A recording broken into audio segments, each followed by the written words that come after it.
Previously on NYPD Blue. I know people move around. I know people retire. There's just something about this place and these people. What are you gonna do? Put in for a transfer. Here's to you guys, and here's to the guy who invented this job. Here's to you, Greg. Here's to you, buddy. Commanding this squad, teaching them, keeping them out of harm's way. That's my last job. I don't want to go anywhere from there. You want this job? Yes, sir. Okay. Don't make me regret this.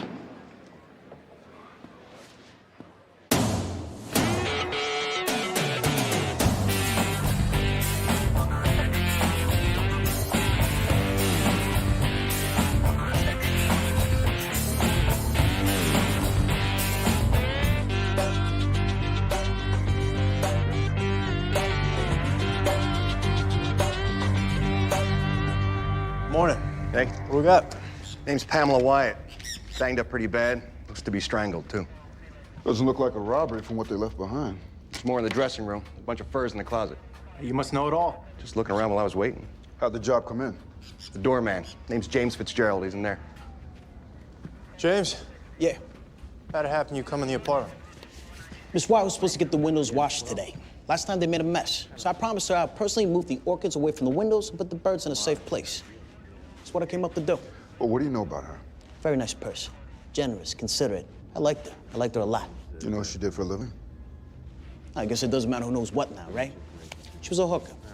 How'd you know that? Guys come up to see her, go up to the apartment, come back down an hour later. Different guys every day. Anything stand out about any of them? Other than that, they were obviously high rollers. Not really.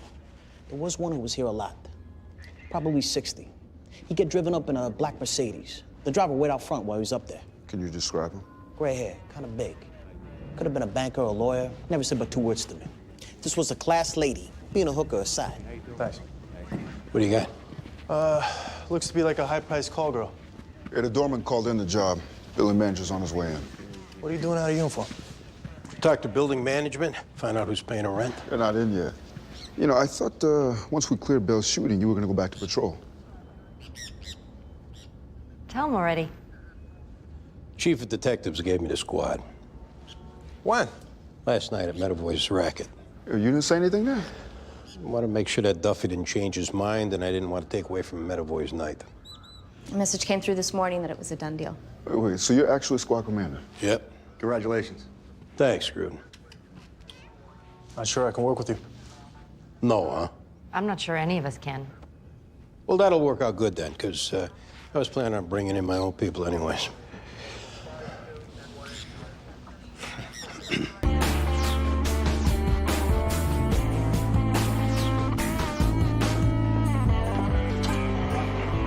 I saw the message about you being made squad commander. Oh, yeah? I just want to tell you how happy it makes me. Does that mean you'll be staying? If you want me to. I do. Excuse me. I'm Ray Quinn. This is Joe Slovak. We just got transferred over here. I come from anti-crime. I'm from Brooklyn South, narcotics. Sipwitz, welcome to the 15th squad. Thank you. Hi, I'm Laura Murphy. Ray Quinn. Hi. Ray Quinn. Nice to meet you. That's John Clark. This big guy here is Baldwin Jones. We've already introduced ourselves to one another. I hope you guys don't mind we jumped on that phone dump that you requested. Yeah? What'd you come up with? Well, over the last 24 hours, the only calls that came into your DOA came from a number belonging to a Patrick Wyatt in Wantagh, Yeah, that's the father. a Rosemary Wyatt on Eldridge Street, and a Tashira Nakata on East 49th Street. He called 3 times. There's a Johnny Nakata on her appointment book from yesterday. On a chance we get lucky, why don't you see if you can find him? Murphy and Ortiz, take a ride out and talk to the parents. Now, who's the boss here? Hey, how you doing there, Chief? I can't believe they gave you a squad. Go figure, right? This is Robert Heilbrenner. I'm his director of security now. This is Basil Greenhouse, his attorney. I was Andy Sargent back in the 2-5. What can we do for you guys? Mr. Heilbrenner would like to talk to you about the homicide from this morning. Sure. John, why don't you and Baldwin come in with us? Oh, we'd like to talk privately. These are the guys that caught the case. That's okay. All right, Quinn, Slovak, run down where that guy is, see if you can talk to him.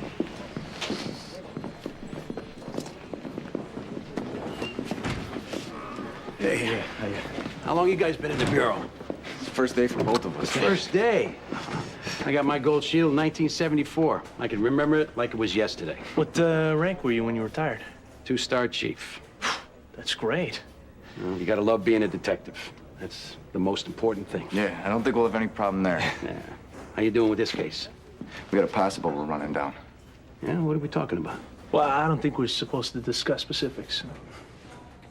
And what's your name? That's Quinn, Ray Quinn. Yeah, Ray Quinn. You mind if I call you Ray? Not at all, sir.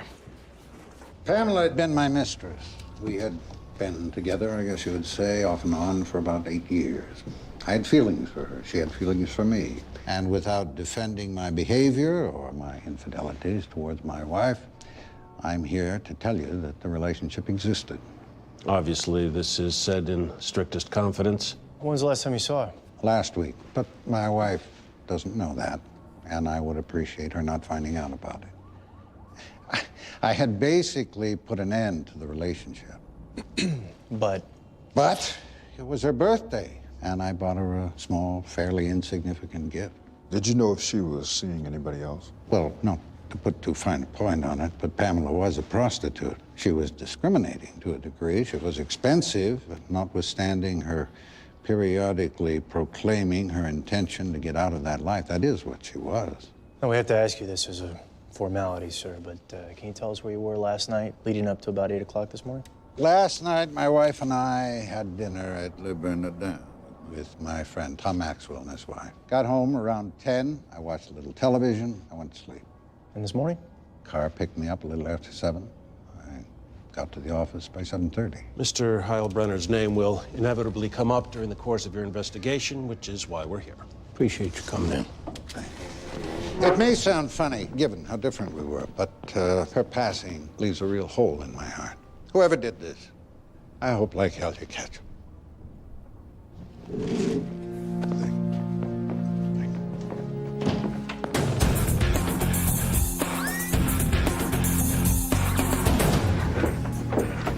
These are detectives from the city, Pat. We're sorry about your daughter, Mr. Wyatt. What can we help you with? Anything you could tell us about Pamela's friends or acquaintances would help. We didn't know all that much about them, really. No boyfriends you know of? She was too busy. Between the modeling and the acting, she said she didn't have time to get involved with anyone. I'll show you something.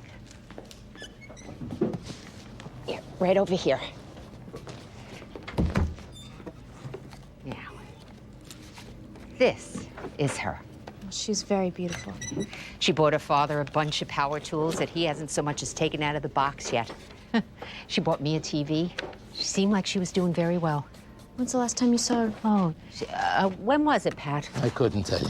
Like I said, she was so busy with career You're stuff. not Jeannie. What? I'm just saying. You're just saying nonsense. You got a fairy tale story you don't believe yourself and a box of old pictures from 100 years ago. Talk to a sister you want to find out about her. All we got is a box of old junk. If you could give us her sister's number, we'll leave you guys. I'll get it. We'll wait with your wife so she's not by herself.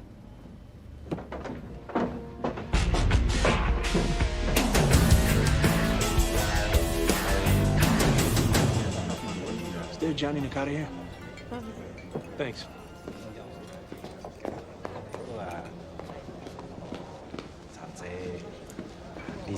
Mr. Nakata? Yeah? Wonder if maybe we could talk to you for a minute. Who are you? Well, the police, that's who we are. What do you want to talk to me about? If maybe you could step outside with us. Hey, guy, I'm not stepping anywhere with anybody. Let's get her. quickly.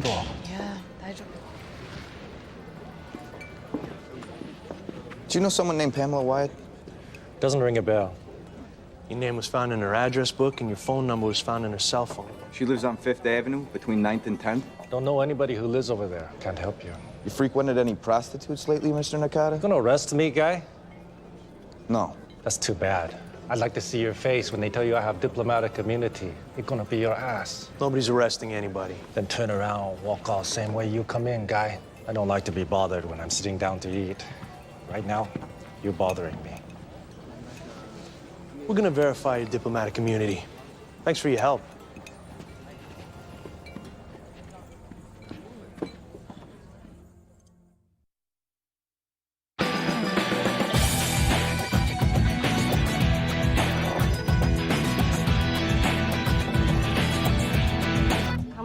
talk back here. Your father said you might know more than they did about people your sister hung around with. That's not hard, considering they didn't know anything at all. Your sister was a prostitute? And a pill junkie. And a crybaby. And a great softball pitcher when she was in high school. She was all those things. Did you ever meet any of her clients? I met Heilbrenner, but he wouldn't want to be called a client. What was your impression of the kind of relationship they had? Sick.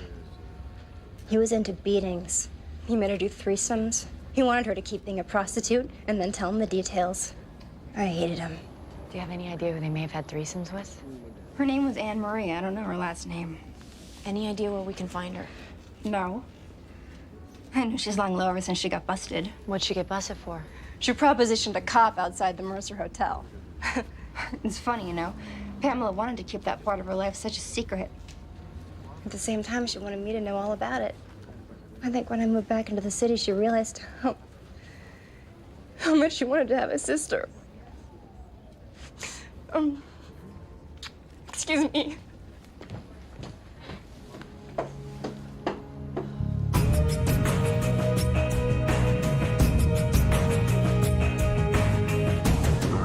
Thanks.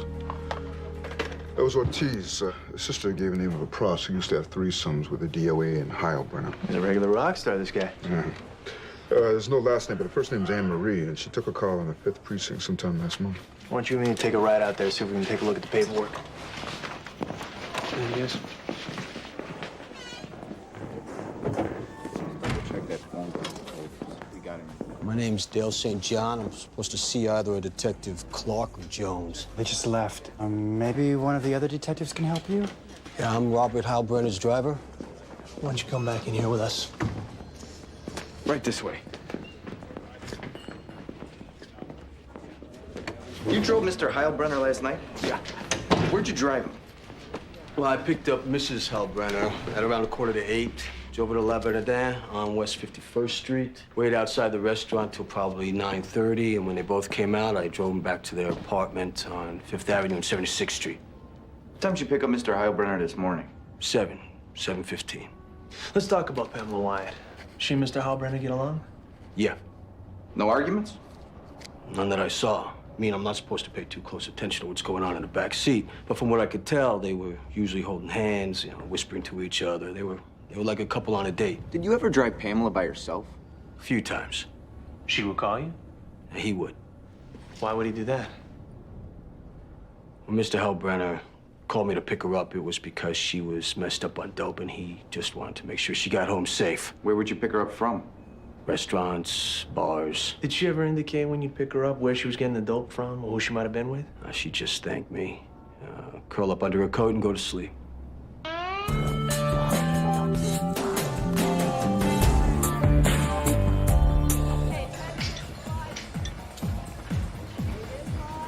When did she die? Last night sometime. How good a friend were you? Talk on the phone a couple times a week, go to the movies once in a while. You don't seem that upset. You get guys off your money, you take your chances. Any idea who she might have been taking her chances with? With all of them. You remind them of their mothers, their daughters. Suddenly you got some naked rhino with his legs around your neck. That ever happened with Robert Heilbrenner? What makes you think I know him? Well, we have information that you participated in threesomes with him and Pamela Wyatt. Yeah, well, your information's wrong. You need to tell us what you know about him, Anne Marie. I need to keep myself alive. That's what I need to do. And that means not pissing off anyone who can hurt me. You're out on bail. You make your living as a prostitute. Think what it means to piss us off. He liked putting handcuffs on girls and whipping them with his belt. Started out fun and games, but at a certain point, you could see something in him snap. He got nastier with the things he was saying, and he started whipping us harder. Hard enough so we started bleeding. Was that the only time you participated? Yeah, I didn't want the money that bad. How did Pamela feel about him? There was a time when I think she was in love with him, or, maybe just in love with the things that he could provide for her. She told me that he was gonna leave his wife for her. I said, Pamela, honey, he's not the type of guy that does that. And she said, no, Anne Marie, you're wrong. He doesn't want to lose me. And then he dumped her. Why was that? Because his wife threatened to divorce him. How did she take it? Pretty bad. She said she was going to get him to make good on his promise no matter what.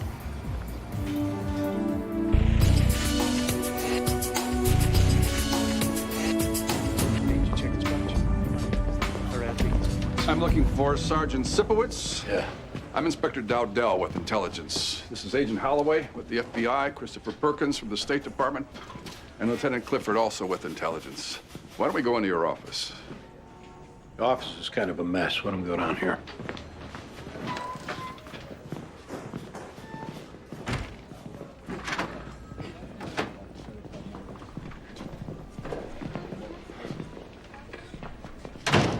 Been a development in the Wyatt homicide. Mr. Perkins will fill you in. The State Department was contacted by the Japanese consulate and informed that a Toshiro Nakata has taken responsibility for the death of Pamela Wyatt. I have a signed affidavit from Mr. Nakata confessing to the murder. Where is he? Because Mr. Nakata is a credentialed member of the Japanese mission to the United Nations, he enjoys full diplomatic immunity. As we speak, he's on his way back to Japan. We'll leave this with you. Gentlemen, I'll meet you outside.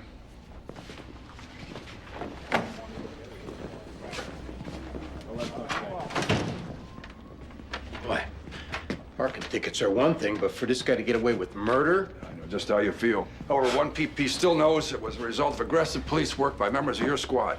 I'll pass that along. He was interviewed earlier this morning, right? Yeah, a couple of my guys went down there and talked to him. Actually, they're rookie detectives. It's their first day in the bureau. Well, you tell those guys that they're shaking the trees what brought this about, and they're going to get a letter of commendation from the PC. I will. Also, not too shabby for your first day as squad commander. Thank you. Yeah?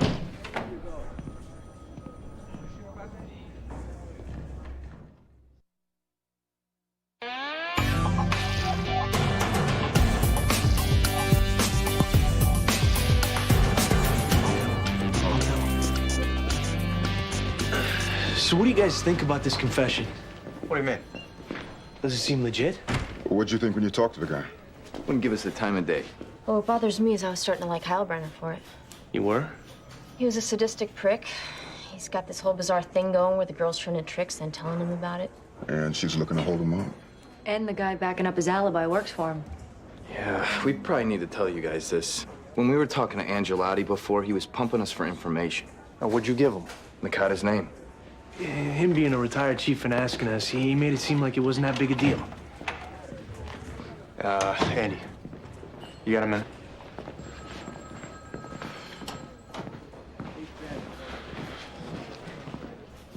Andy, I know we got this confession. I'm sure everybody's happy with the case cleared, but just a couple of things that make me feel like maybe we ought to continue with the investigation. Like what? Well, for one thing, this Heilbrenner's a hitter. That don't make him a killer. Yeah, that's true, although he had a pretty twisted relationship with his girl. What else?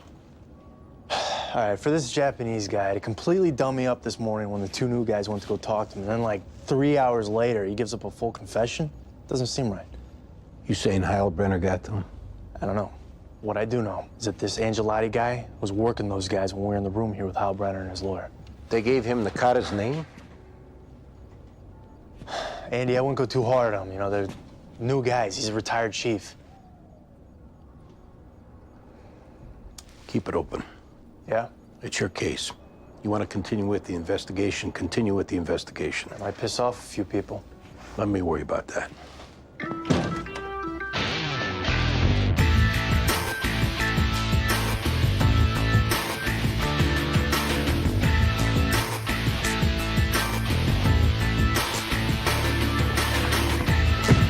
Excuse me, miss. Yes? You were having lunch with Johnny Nakata today. Okay. We'd like to talk to you. What do you need to talk to me about? About Johnny. Johnny's the Japanese consulate. He has full immunity, okay? Do you? No. I think you should get in the car. Come on. Get over here. How long have you known him?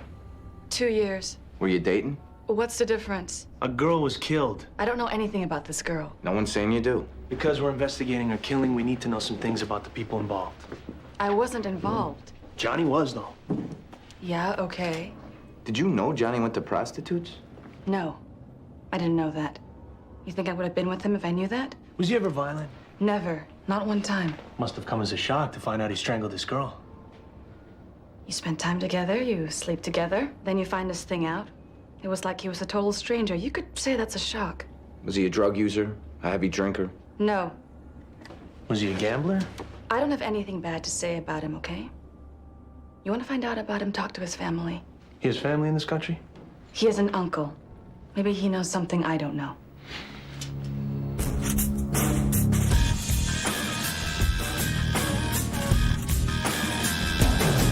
Can I offer you something? Coffee? Cup of tea? Nothing for me, Mrs. Halpern. I'm good. Thank you, Maggie. I'm not sure I know why you're here. Were you with your husband last night? I was. We had dinner together and then we came home. What time was that? I met him at the restaurant at 8. I'd say we were home by 10. And he didn't go out after that? Not until this morning when he left for work. Does the name Pamela Wyatt mean anything to you? The Pamela Wyatt that was my husband's mistress? Right. He told me she was found murdered this morning. I assume these questions are part of your investigation into that. How did you find out about your husband's relationship with her? There was a Chanel trunk show at Bergdorf's, which at first I wasn't going to attend, and then at the last minute I changed my mind and decided to. As I walked in, I saw Robert dropping her off. She kissed him and then proceeded to spend about $20,000 of our money on outfits for herself. Did you confront him? I did. I told him either he broke off all relations with her or I would divorce him. What was his response? Oh. At first he broke down and cried, told me how worthless he felt, how much he was afraid of dying. He was hoping I'd say, "It's all right, Robert. You can have your Pamela. I'll be fine." You didn't do that. Would you? No, ma'am. I told him I had lined up a lawyer and a forensic accountant and was prepared to start going over the books the next morning at 9 a.m. So he promised to get rid of her? Right. Did he make good on that? I believe he did. Because he said so? Because I watched the money. A girl like this doesn't hang around to be thrown $1,000 now and then. Kind of money she costs. I'd know if he were coming up with it. Did he ever hit you? Never. Did he ever get rough with you as a means to stimulate himself sexually? My God, no. I would never be party to such behavior, number one. Number two, it's not something that would serve as stimulation for him. He'd abhor it. That's not necessarily the information we've been getting. I suggest you check carefully the sources of that information. My husband is a very wealthy man who a great many people would like to take advantage of. I promise you, I will not stand idly by while his name is sullied.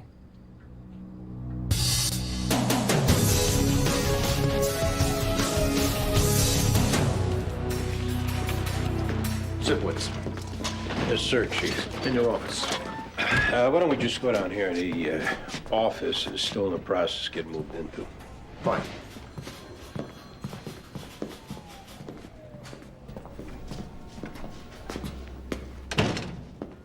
What the hell are you doing? What do you mean? You got a confession on this homicide. Why are your detectives still working the case? I think they felt there were some questions about the legitimacy of the confession. Are you kidding me? It's done. The perp was a client of the DOA. You were looking at him before he confessed. Now you got a statement with all kinds of details that he did it. But because he's got diplomatic immunity, the consequences of a false confession are a lot less. Sergeant, that's not your business. You had an inspector from police intelligence and an FBI agent go over that confession. They were satisfied it was legitimate. Now you're telling me because you got a hot on to lock somebody up, you got people out there bothering Robert Halgren and his wife? We just want to be sure we got the right guy. We got the right guy. You heard it from me. Now this investigation is over. Is that understood? Understood. Good.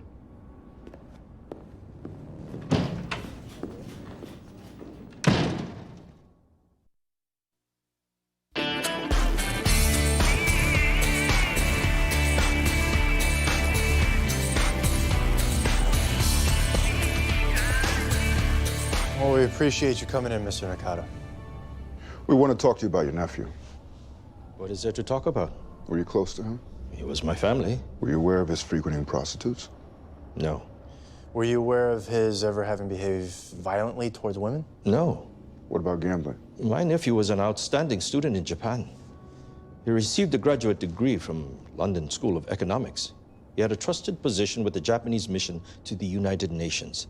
He's always been a considerate and respectful nephew. Did he gamble? He has confessed to murder. What does it matter if he gambled? It may have something to do with why he confessed. And we're not convinced he actually did what he confessed to doing. Why would he have confessed then? Why would he have brought this kind of shame on his family? Mr. Nakata, did your nephew have gambling debts? That's not something he would discuss with me. Not after the last time. The last time for what? He owed a man money from having bet on horse races. He was afraid if he did not pay him that he would get hurt, that the man would cause him embarrassment at work. $35,000 I paid. Who was the man? I only knew him as Mr. Siegel. Howard Siegel? Takes book at the back of a dry cleaner's? Yes. I said the foot post where that dry cleaner's is. Does the name Robert Heilbrenner mean anything to you? My nephew introduced me to him at a restaurant one time. What did he tell you about him? He told me that he was a powerful and influential man, that he might one day take his diplomatic experience and go to work for him.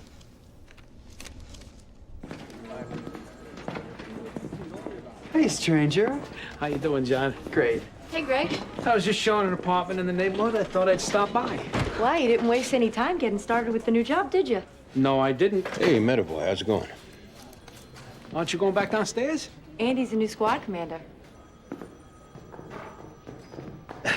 That's great, Andy. Well deserved. Thanks. Hey, look who's here. Hey, buddy.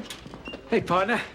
Hey, it turns out Nakata has a history of going in the hole for betting opponents. Who was he betting with? Howard Siegel's the bookie his uncle bailed him out with the last time.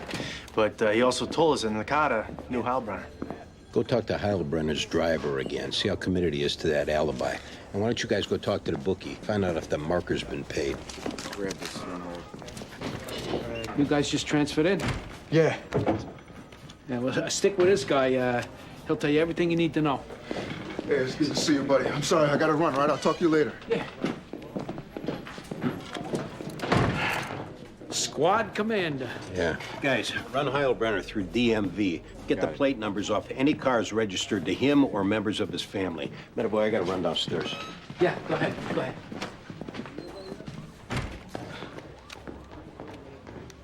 Boy, when you're gone, you're gone. 15 squad.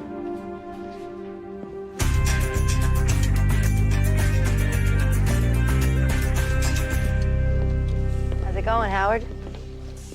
I know you ladies. We're detectives. What can you tell us about Johnny Nakata, Howard? What makes you think I can tell you anything? Did you take any action from him? I'm retired from all that. You know why we're here, Howard? Trying to find this Johnny something. We're investigating a homicide. We don't care about the bookmaking. Except that if you're gonna lie to us, we'll be all over you. There's a bunch of young cops in Vice, get paid for 40 hours a week. They'll make your life miserable for the next 5 years. This stays between us. As long as you had nothing to do with the homicide. What do you want to know about him? Did he put down for a bet or two?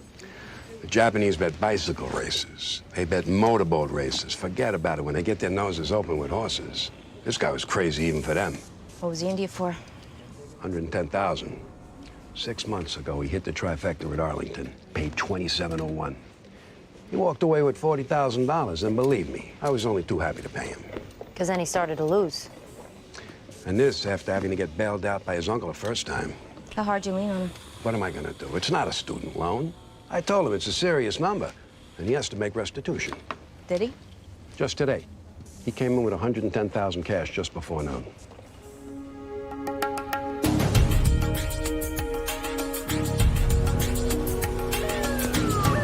Thanks, Oscar. Anytime. Hey, where you going? What? Want to talk to you. Where are the other guys? They're tied up. Well, they already talked to me, though. Yeah, we just gotta straighten out a couple details. Well, I'm working now, guys. Oh, why? So you coming out now? No, I just gotta get the car washed, gotta get gas. Mr. Halbrenner needs me back here at 6:30. He and his wife have a formal affair to attend. Ah, we'll have you back by then. Got a choice? No, not really. Want me to follow you? Well, how about you let me chauffeur you? Get up. I like this. Yeah, I bet you do.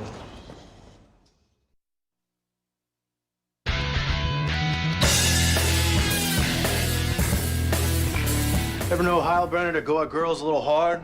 Smack them around a little bit? Hey, I'm his driver. I didn't double date with the guy. We know that he did. Different strokes for different folks, right?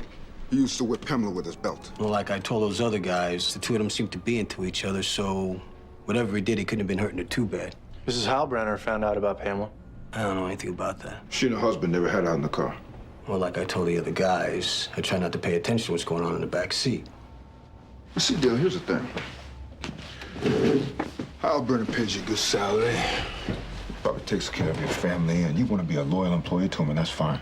But the problem is we think that he killed this girl, and you're helping him cover it up. And that takes it way beyond being a loyal employee, Dale. That puts it under the heading accessory after the fact.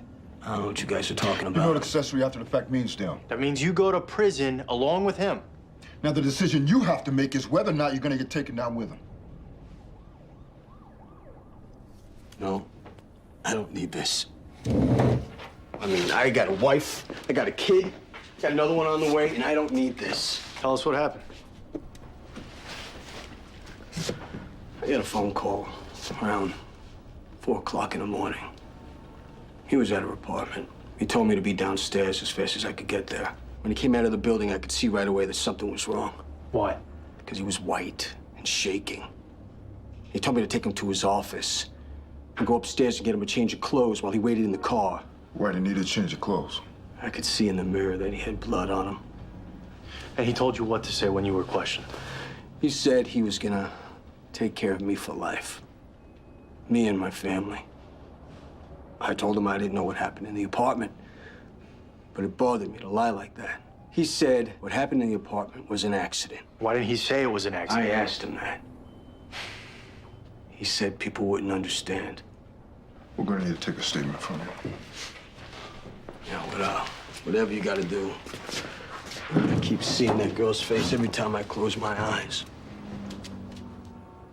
I don't want to see it no more.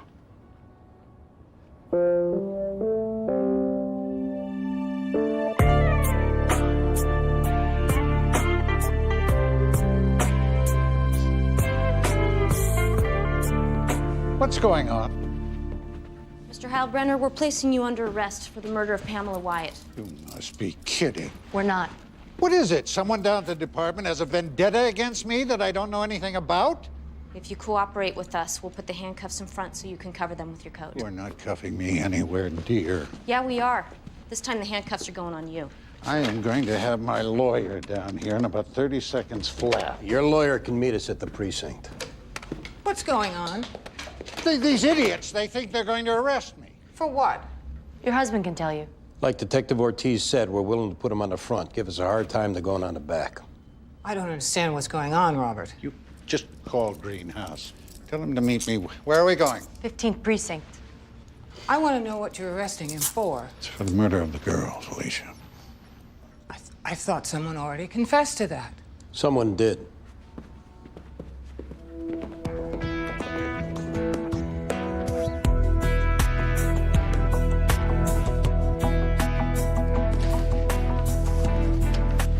Hi, Lieutenant. John?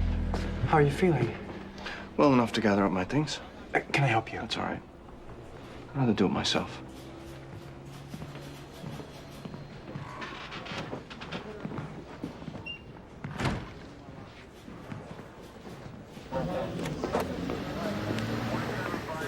He's here. Hey, Sergeant. You all right, Bob? I'm fine, Basil. Just take care of it.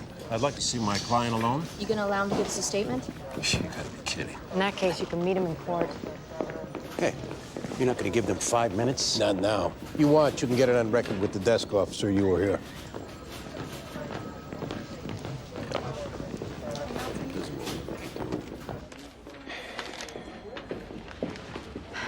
We'll start the fives.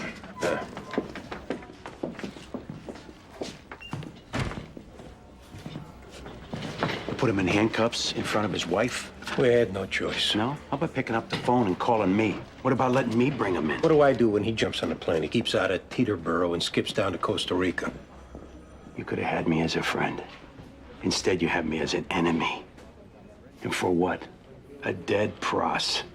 Whatever it is you're gonna do to me, Chief, right now I got work to do.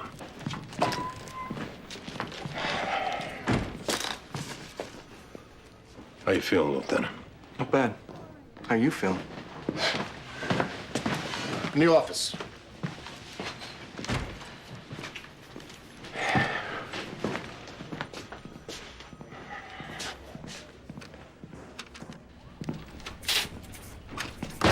When I was in here earlier today, what did I tell you I wanted done? There were some loose ends in the investigation that had to be run down. Answer the question. What did I tell you to do? Close the case. Did you do it? We were getting information I thought was worth pursuing. Did you call me and let me know that? No, sir. Did you call the borough? No, sir. Did you call anybody in the off chance I may find out what's going on? Things are jumping off pretty fast. I hadn't gotten to it yet. Oh, you hadn't gotten to it yet? Letting me know is the first thing you get to. With all due respect, sir, I told you I thought that there were questions about the legitimacy of the confession. And did you make your case to me about what those questions were? I tried. You tried? That's right. And since I didn't appear to be getting anywhere, I decided to continue the investigation on my own initiative. I'm sorry, but I think my first obligation was to work the case according to the evidence that we were coming up with. Now, your first obligation is to make sure I don't find out what happens in my command on the 6 o'clock news. You get that, Sergeant? Yes, sir. Now, I put you in this job. Already, I regret it. You embarrass me again, you're gonna regret it.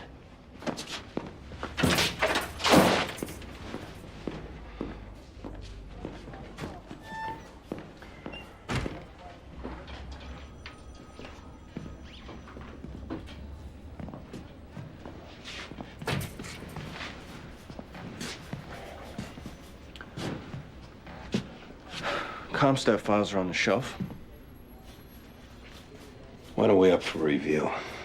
A week from tomorrow.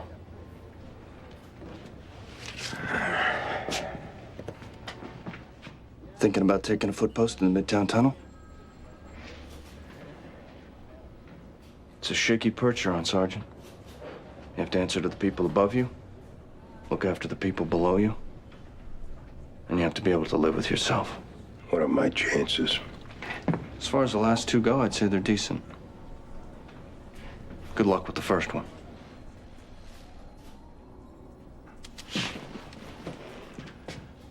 Thanks.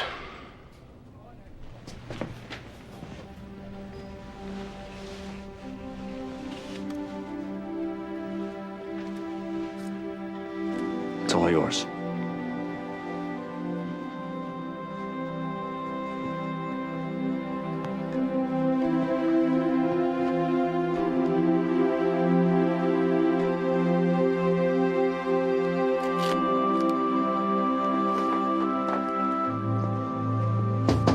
We're leaving now, Sarge.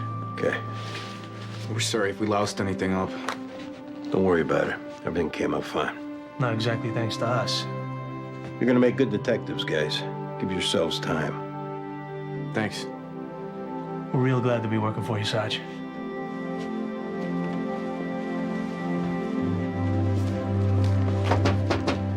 Good night, Sergeant. Good night, John.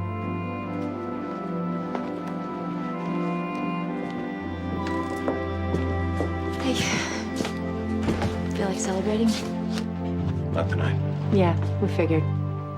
Sometime we should celebrate, though. Sure. We're proud of you.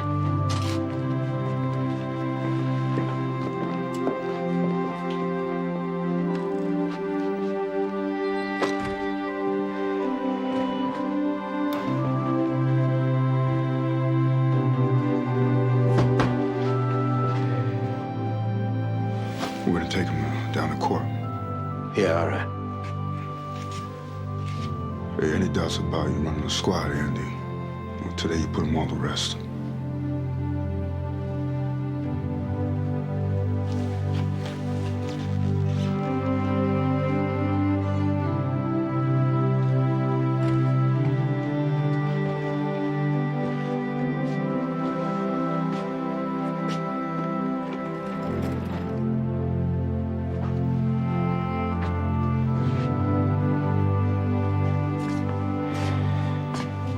How's it feel? Takes some getting used to. Not from where I'm standing. Good work today. Good night, boss.